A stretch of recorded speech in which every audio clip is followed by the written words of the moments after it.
So this is the third video in the fractal body and Antarctica. So let's look at a pattern within this broader fractal. And I'm going to play with it a little bit to show some of its boundaries. Again, note these are orienting generalizations, fuzzy sets that you have to keep in mind the previous patterns to kind of make sense of the future ones. Again, they overlap, they intertwine, they're not perfect in, when I say some abstraction, it's not a perfect abstraction. It blurs and mixes with other fractal patterns, so keep that in mind. So let's go to the fifth system and the fourth system, broadly, right? If you go up from the first to the fifth, we have sort of a pattern of 1, 3, 5, and that's those, if there's anything to this to some degree, those are more in kind of the eros side of things, the willful. So in Greek there's this notion of eros and agape. Eros is kind of to transcend, agape is to embrace. So the fifth system, remember I kind of noted it was related to humans and the human domain and language creation and all these sorts of things, again broadly. This is cutting new paths. It's masculine in a certain sense, although there's more to it than that. But in a certain sense, it kind of has this masculine quality. The fourth system, more embrace. Think about the literature, how much we've talked about care and compassion and loving when we talk about the heart. And I think there's more to it than just metaphor here. I think there's actually, because this is East and West, we see this in both cultures in many respects here. Another thing to note is that there's different kind of bodies, at least in the Eastern traditions, and I think there's some of this in the Western traditions too. We have, of course, this physical, gross body. And if I was going to place it somewhere, I would place it in the third system, largely speaking. Not perfect match, but roughly speaking, anything in this manifest realm, in my opinion, is highly correlative with the third, willful system. Often we talk about the next world in these religious traditions as something transcendent, something heavenly, light, and life. And in my thinking, it relates to this, which is more energy-oriented and so forth. Again, woo-woo territory, but roughly, and this is the third system's coordination to that, and as we complexify, it gets a little bit closer to that, arguably. So we have more of that, as the Eastern tradition calls it, the subtle body. And then this, in my opinion, although often in the Eastern traditions they talk about up here as causal, I think it actually relates very much to here. And that's a big argument, but that's what I would say. And then this relates to what would be considered the non-dual. Although, when I talk about this, it's more complicated than that, because it just is. In other words, a mystic would have gone through all of this, and then their primary focus is kind of outside of it, in the subtle body, in the causal body, etc. So even though maybe, and I'm not in that space, but for those that are, they're actually kind of witnessing, to some degree, in some way transcendent from the body, if that makes any sense. Although they're still embodied. They're still very much in this body. So when we talk about those that can regularly lucid dream, they have a subtle, tacit awareness of that subtle body in sort of constant consciousness, constantly.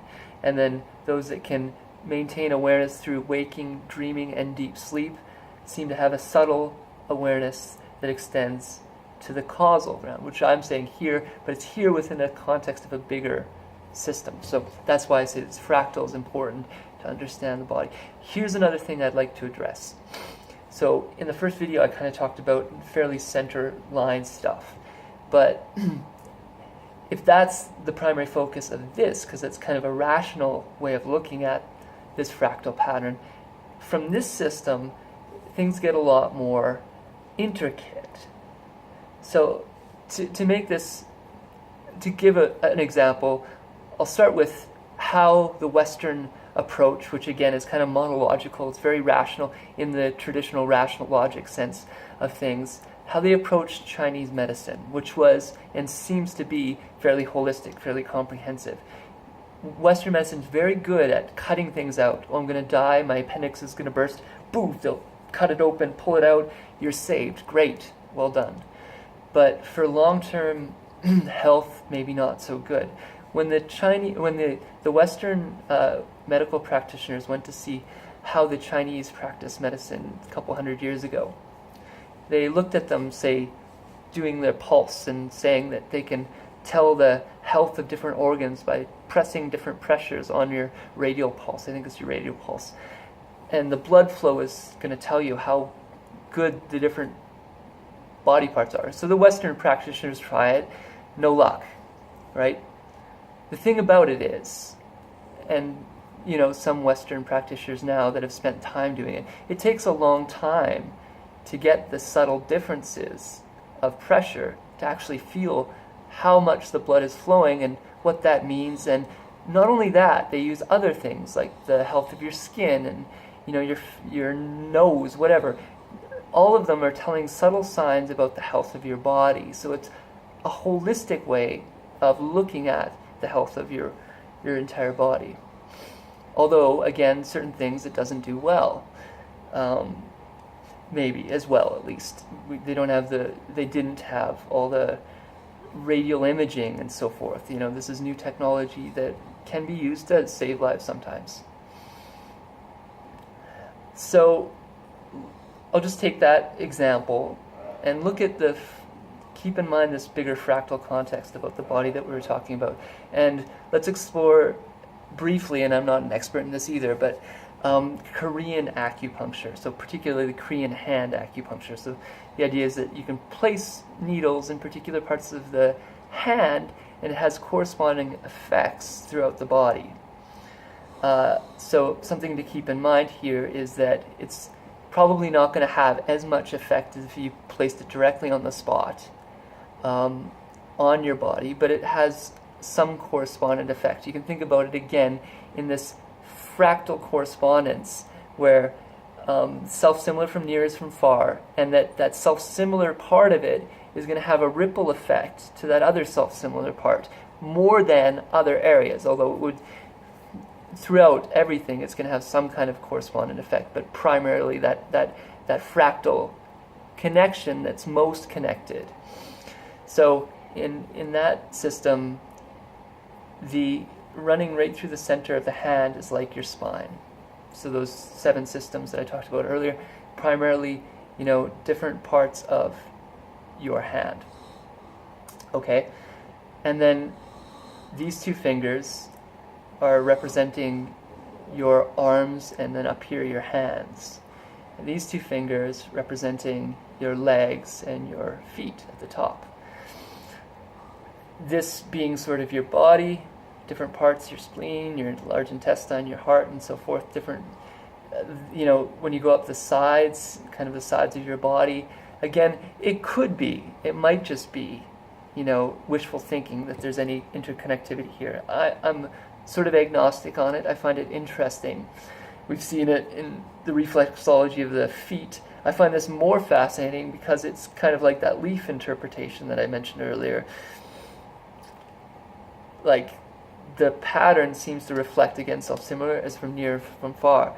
And I see it occurs so many times in different systems that I think that makes sense in the emergent system that is coming online now to heal the world in important ways.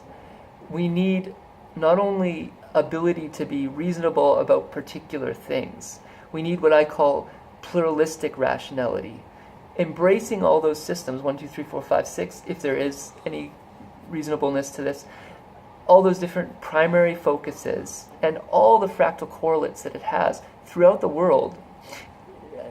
You can't compare one being to the world per se, but the patterns that we see like that throughout the world to help solve global problems, psychology, sociology, kinesthetics, mathematics, they have to be integralized into a comprehensive whole, so that when you see one thing, it has you understand the other systems better. We do this anyway, but we don't have an integral map to hold it, and that's what I'm talking about. There's other thinkers like Mr. Wilbur that has theories like this, and I think it's important for the health and sustainability of our life for the long term. Be well.